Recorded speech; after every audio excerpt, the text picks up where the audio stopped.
জুলাই সনদের বাস্তবায়নে দেরি হলে জনগণ আবারও রাস্তায় নামবে। জুলাই সনদের আইনি ভিত্তি এখন 18 কোটি মানুষের দাবি।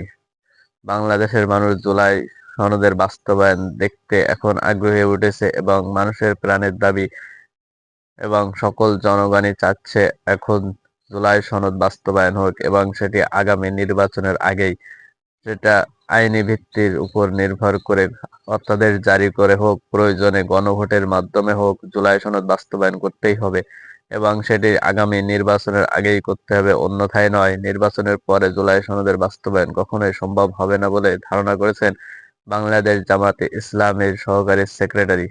দর্শক, আপনারা কি এই জামাত নেতার সাথে একমত? জুলাই সনদ বাস্তবায়ন কি নির্বাচনের আগেই হবে? এটি কি আপনারা চান? তাহলে কমেন্ট করে জানাবেন এবং ভিডিওটি ভালো লাগলে বেশি বেশি করে শেয়ার করবেন এবং আমার ফেসবুক পেজটি ফলো করবেন এবং বাগেরহাট নিউজ 20 ইউটিউব চ্যানেলটি সাবস্ক্রাইব করবেন। ধন্যবাদ।